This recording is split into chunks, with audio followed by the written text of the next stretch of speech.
Thank you for coming. I wish to speak with you both in a place where privacy was assured. We quite understand. What was it that you wished to discuss?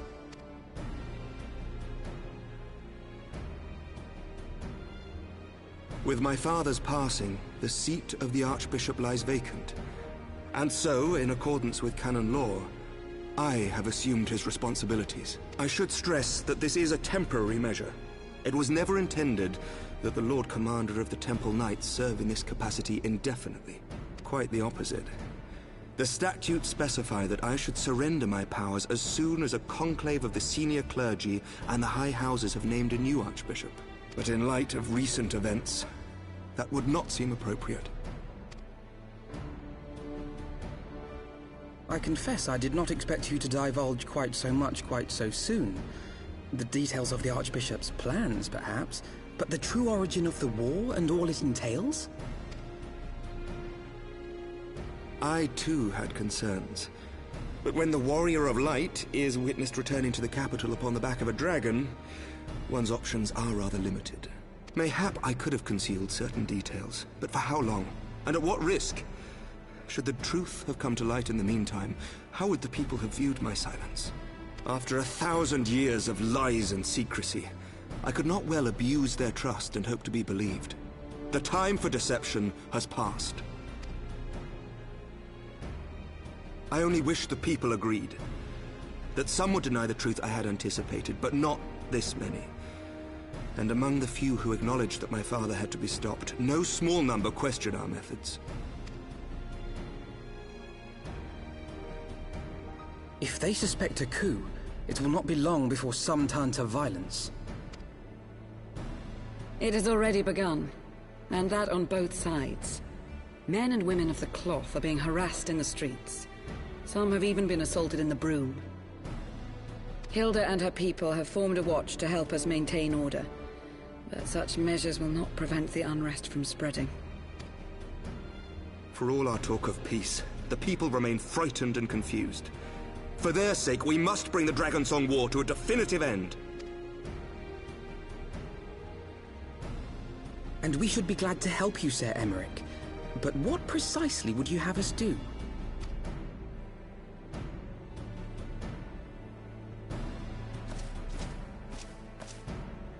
We wish to treat with the dragons of Annex Shrine. To that end, I would trouble you for an escort and an introduction.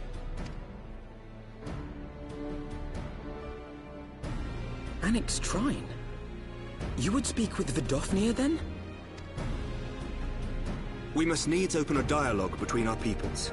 Acting as my representative, Lucia will extend an invitation to their leader, that she might visit us here in Ishgard. Were she still with us, I would of course have beseeched Isel's assistance in this matter. But as she is not, I must ask that you aid us in her stead. Will you do us this favor?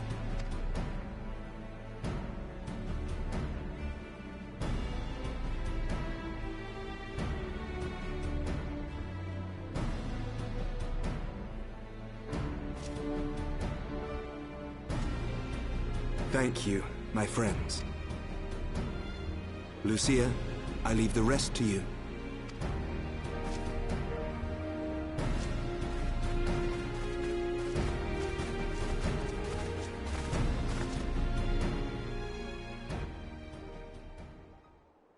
In the wake of the Archbishop's fall, the nation of Ishgard trembled, the faith of her people shaken to its very core.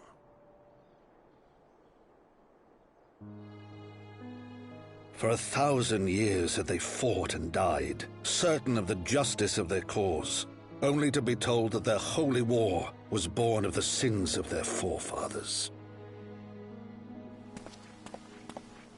What then for those brave men and women, thus stripped of their righteousness but to despair, to deny the truth and decry its speakers?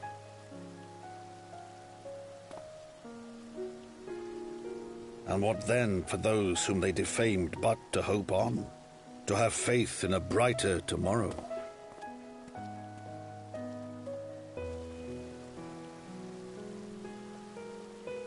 A tomorrow in which man and dragon might live together in harmony, then as distant as the very stars in the heavens.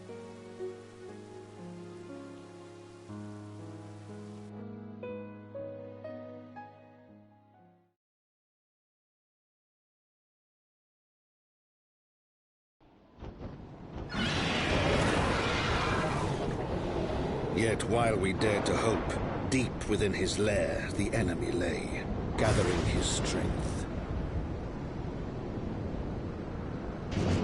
Nidhogg, now possessed of his 2 eyes and the body of the Azure Dragoon, prizes to which he had laid claim at the very hour of the hero's triumph.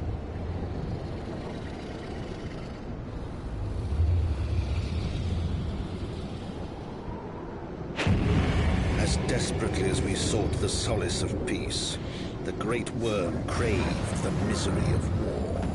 Nor was he alone in his misbegotten desire.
terribly, terribly sorry to have kept you all waiting.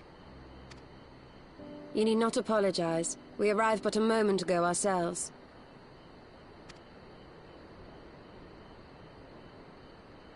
Pray, allow me to introduce Kryl, who has recently come from the Sharlayan motherland. She has generously offered to assist us. Oh, please, think nothing of it. A trip to Eorzea was long overdue. You must be the Warrior of Light. Yes, you certainly do look the part. A pleasure to meet you at last, sir. And who is that I spy but young Alpha No Levieux himself? I dare say someone's grown an ilm or two in my absence. Or are those lifts in your boots? We, Miss Kryl and I met at the Studium years ago. I shall forever be indebted to her for her sage guidance. It was no small task keeping him out of trouble, believe you me. The youngest ever to enter the Studium, him and his sister, 11-year-old prodigies.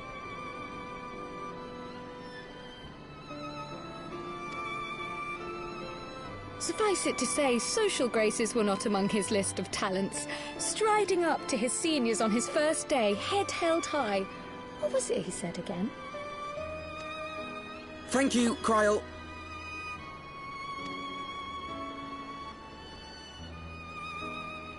For what? I haven't finished yet. Would you care to attempt a more dexterous deflection?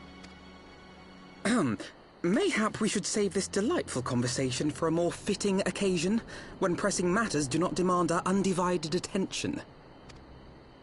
A bit much, but better. I can tell you have been putting your skills to use here in Eorzea. Henceforth, I trust you will dazzle me with your eloquence at the first time of asking.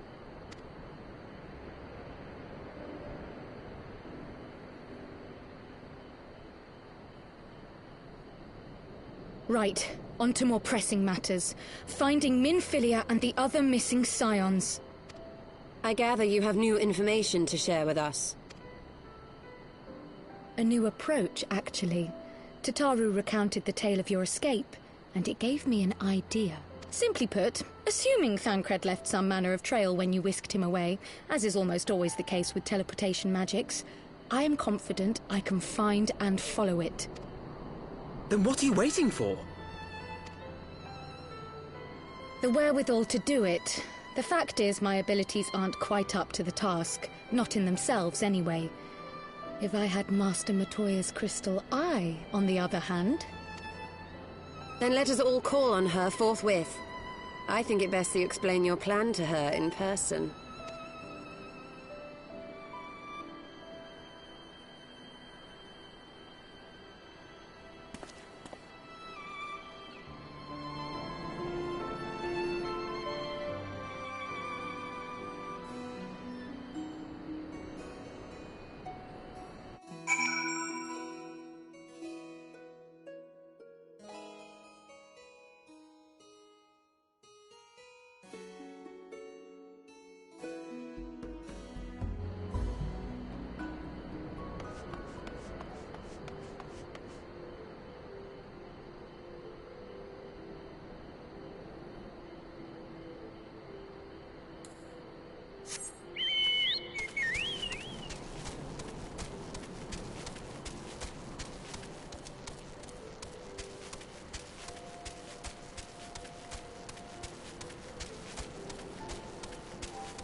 Oh.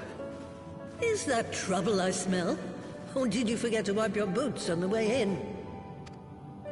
Forgive us, Master Matoya. We will be sure to wipe them on the way out. And may I say how glad I am that age has not yet deprived you of your senses. Ever so quick-witted, aren't we? To the detriment of your manners. Well, out with it then. What do you want?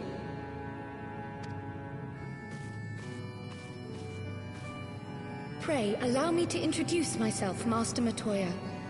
I am Kryle, of the students of Baldessian. I hope you will excuse our unannounced visit. Baldessian, you say? Ah, yes. The old coot set up shop on the Isle of Val, didn't he? Regrettably, our Order's headquarters and the Isle itself were obliterated by a magic of immense power. I have the blessing of light to thank for my own preservation. Kryle, you too possess the Echo. Well, yes, of course I do. Our Order is devoted to uncovering the mysteries of Hydaelyn and interpreting her will, particularly through the study of her gift to us. It was in the course of these studies that I met and subsequently befriended Minfilia. She and I have rather a lot in common. I had no idea. You weren't supposed to. Not that I wanted to deceive you, you understand, but precautions had to be taken. Yes, yes, that's all well and good, but you still haven't told me why you're here. The students of Baldessian are gone, and there is naught I can do to change that. But the signs of the Seventh Dawn can yet be restored, and my dear friend found. You have in your possession an ancient crystal of light, one you call your crystal eye. I believe I can use it to focus my abilities and locate one of the missing scions. And there I was, thinking you might want to make use of my years of experience. Oh, wait here.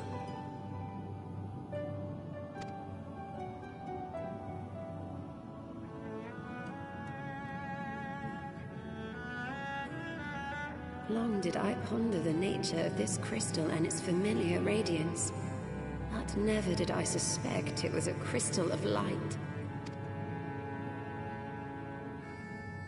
On the cusp of an umbral calamity, souls blessed with the power of the Echo invariably appear.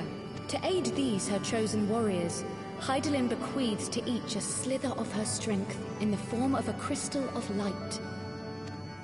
But as her strength wanes, so too does the potency of her gifts. This crystal, born of an earlier era, is infused with a power far greater than those of this age. You could travel the length and breadth of the land and not find a crystal even a fraction as pure.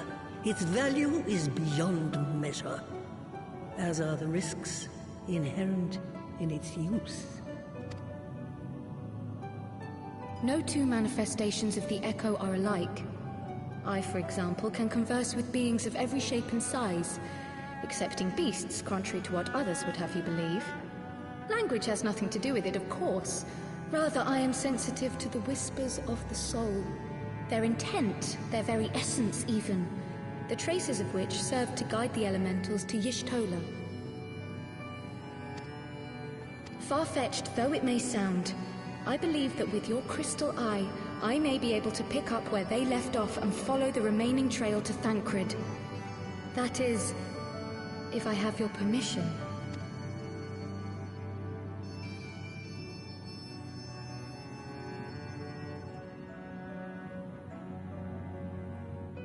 Well, the poor sod's not going to find himself. So, as long as you don't drop it or take it out of my sight, you may do with it what you will. Thank you, Master Matoya.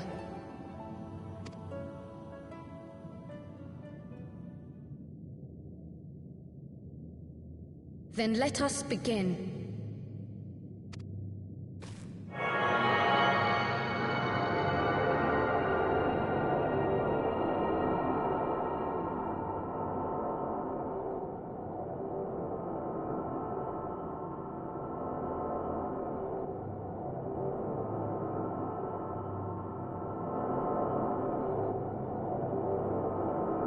Black Shroud. The trail continues to the north and west, towards a mountain. The foot of Somme Arl. It was a near thing, but he was not deposited within the rock. I think.